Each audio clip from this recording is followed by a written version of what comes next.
Bismillahirrahmanirrahim. Assalamualaikum warahmatullahi wabarakatuh. Pertama-tama marilah kita panjatkan kepada Allah Subhanahu wa taala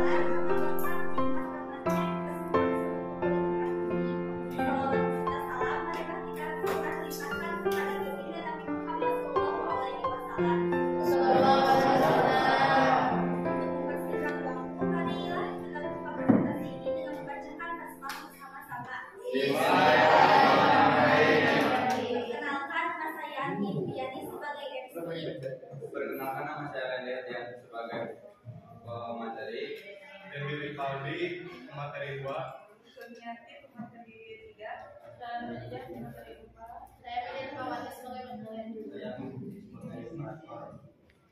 Kami di sini ingin mempresentasikan kekuasaan dinasti politik. Lanjut ke acara ini yaitu pembacaan materi kepadanya.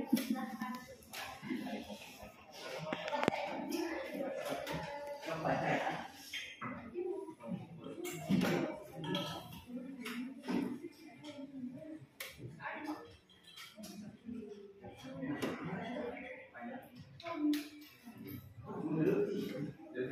Definisi teks editorial adalah artikel atau teks dalam suatu media, ada surat kabar atau media online. Isi teks editorial yakni pendapat dari pimpinan dan redaktur media tersebut tentang suatu masalah yang sedang terjadi menjadi perbincangan atau viral. Dalam teks editorial, informasi yang didapati dalam berupa fakta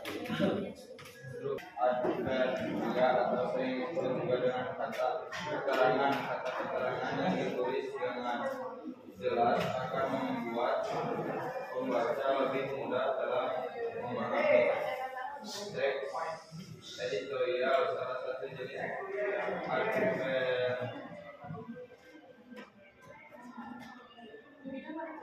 teks editorial yaitu adverbial frekuentatif.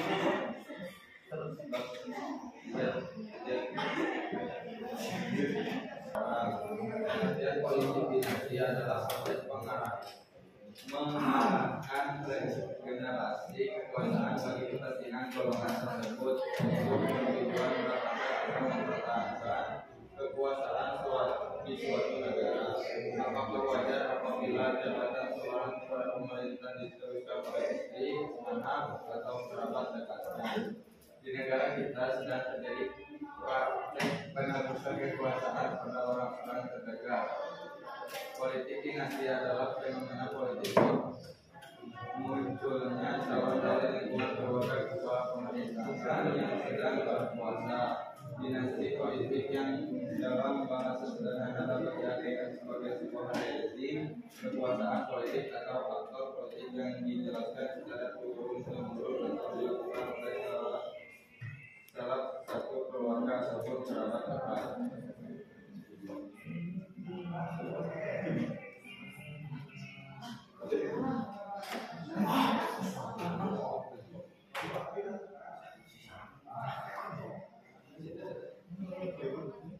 Orang yang sangat antara anggota keluarga terhadap perpolitikan dan biasanya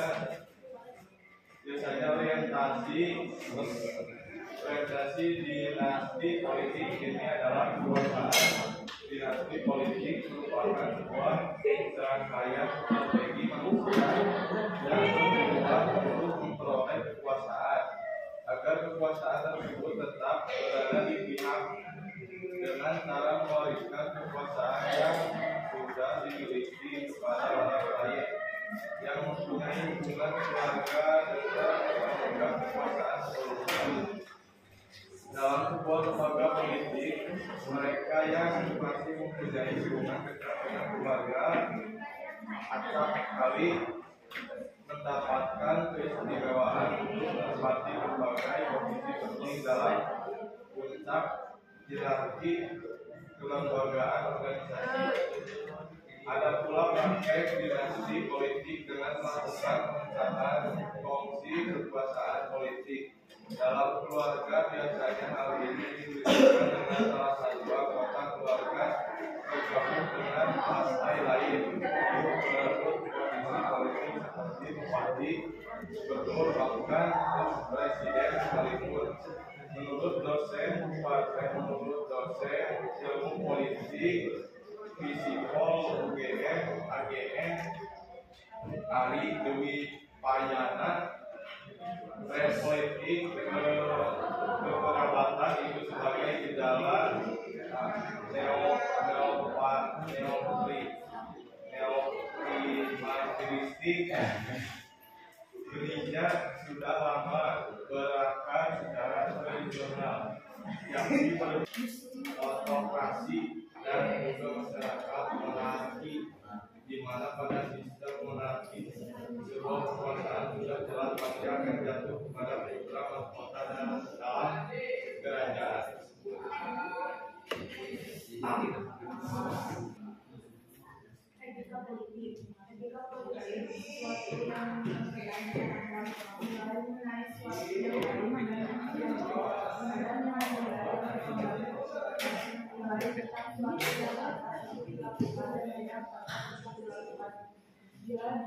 dianalisis dari politik selama politik yang menjalankan politik dinasti dan dengan menyampaikan etika sosial, maka kita kepercayaan terhadap pemerintah akan terus meningkat dan rakyat akan menilai nasib ini menjaman reformasi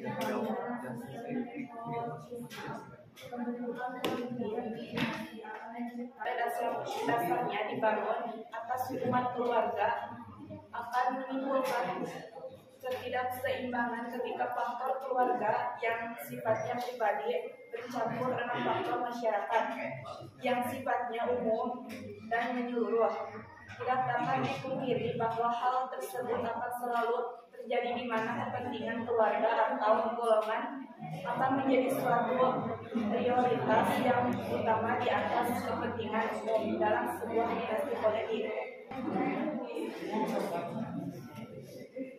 Memang tidak ada yang salah dengan dinasti politik. Undang-undang seperti yang dituangkan para hakim MH dalam sidang nomor 8 pasal 7 2015 memutuskan dan melegalkan pencalonan keluarga keanggotaan incumbent dalam pemilihan kepala daerah. Majelis Konstitusi menetapkan pasal yang incumbent undang-undang pemilihan kepala daerah yang sebelumnya melarang hal tersebut bertentangan dengan konstitusi pasal 7 undang-undang menetapkan J ayat 2 Undang-Undang 95 pasal 38 dan J ayat 2 Undang-Undang Dasar RI tahun 1945 yang menyatakan dalam menjalankan hak dan kebebasannya setiap orang wajib.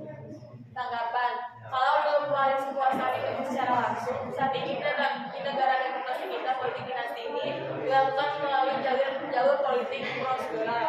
Dan itu tanpa disadari dinasti politik itu dapat memberikan dampak buruk secara signifikan terhadap akuntabilitas pada demokrasi karena terdapat kecenderungan potensi terjadinya praktik korupsi, kolusi, dan nepotisme. Dinasti politik seperti demikianlah yang akan memberikan potensi tatanan politik yang buruk di tengah konsistensi reformasi birokrasi. Jika kekuasaan itu digunakan atas dengan keluarga, maka akan menciptakan kesenjangan ketika faktor keluarga akan bersifat mencampuri jurusan yang bersifat umum, maka hal tersebut tidak lain akan menjadikan situasi di mana kepentingan keluarga atau golongan akan menjadi prioritas dalam sebuah dinasti politik. Pertanyaan saya batasi hanya 2 pertanyaan saja. Assalamualaikum warahmatullahi wabarakatuh. Waalaikumsalam warahmatullahi wabarakatuh. Saya perwakilan dari kelompok 1 ingin bertanya ke kelompok 3. Apakah dinasti politik lebih menguntungkan atau justru merugikan sistem pemerintahan suatu negara? Assalamualaikum warahmatullahi wabarakatuh. Perkenalkan, nama saya Putra Dalia Septi. Saya perwakilan dari kelompok 4. Di sini saya akan bertanya kepada kelompok 3. Menurut kalian, apakah dinasti politik ini dapat dihentikan?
republik, prinsip ini tidak dapat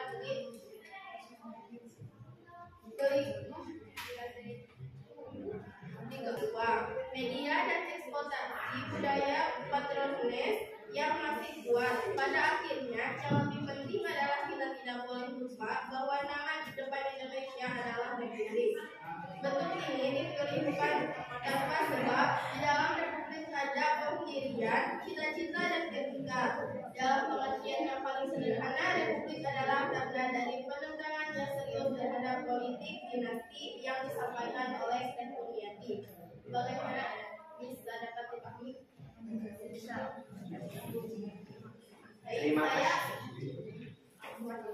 Saya akan menjawab pertanyaan dari kelompok 4. Menurut kalian, apakah dinasti politik ini dapat dihentikan? Jawabannya, tentu dapat dihentikan dengan cara meningkatkan pendidikan politik bagi masyarakat yang dapat membantu mereka memahami pentingnya meritokrasi dan keragaman dalam kepemimpinan. Hal tersebut dapat mendorong pemilih untuk membuat keputusan berdasarkan nama atau latar belakang keluarga.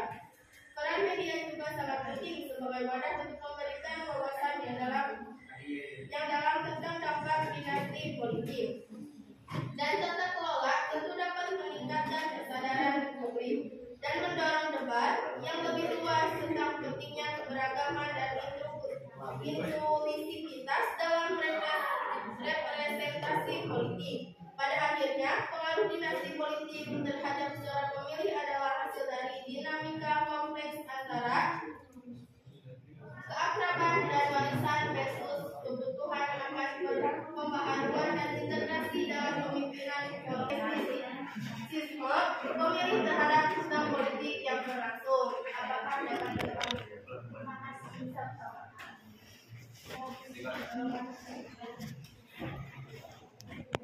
Kesimpulannya, politik dinasti berlawanan dengan paham di atas tanah di dalamnya yang menjadi dasar sekaligus tujuan adalah kepentingan pribadi atau private interest. Konsep demokrasi yang kita terima secara prinsipil berarti mengedepankan legitimasi dan reproduksi kekuasaan yang melibatkan orang banyak. Artinya, sekali lagi mau ditegaskan bahwa politik selalu adalah urusan yang umum atau yang publik.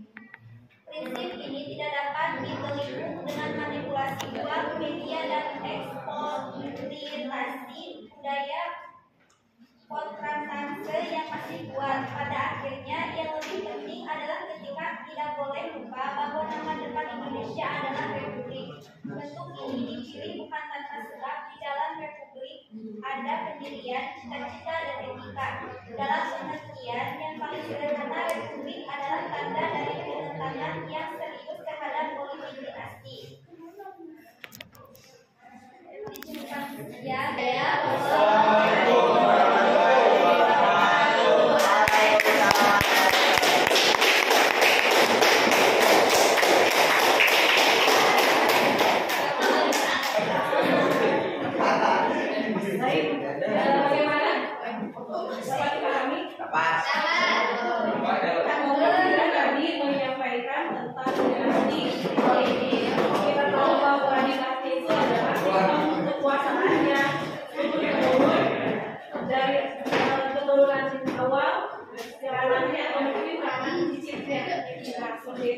Kalau misalnya secara umum tadi kelompok 3 sudah memberikan pembahasan bahwa dinasti politik ini sangat merugikan karena akan menimbulkan atau dari politik yang diberlakukan akan menguntungkan diri sendiri atau pribadi keluarga akan cenderung ada nepotisme. Apa itu nepotisme?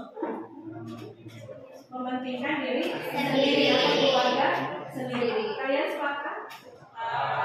Sepakat dengan dinasti itu sangat merugikan atau boleh juga sebetulnya memberikan harapan? Saya tidak setuju karena mungkin kalau misalnya tadi kelompok 3 mengatakan bahwa dinasti politik bisa merugikan baik politik Indonesia atau kekayaan di negara karena ini bukan kerajaan melainkan republik. Nah, jadi kalau misalnya ada yang mau menyangkal ya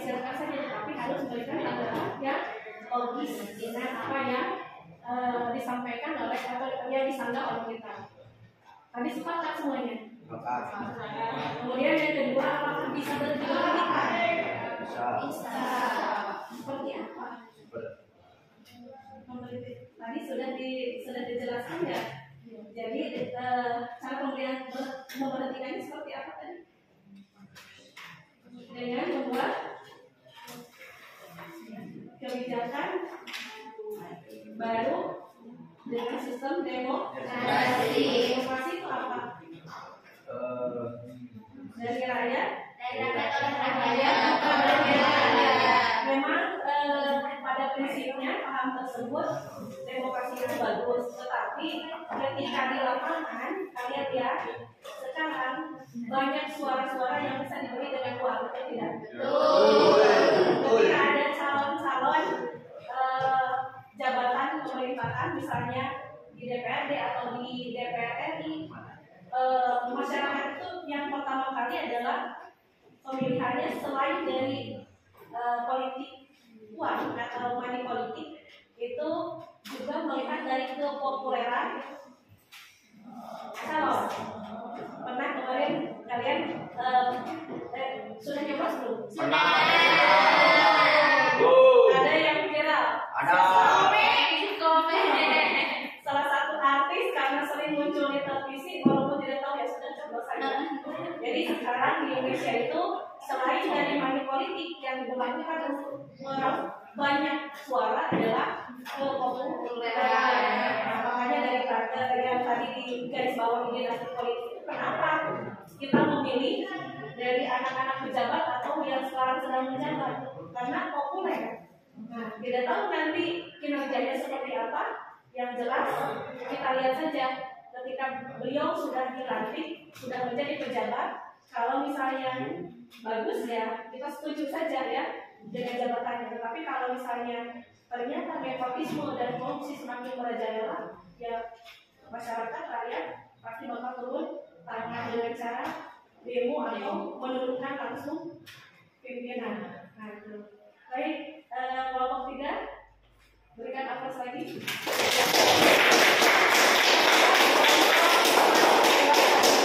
Ada pimpinan masih standby. Siap.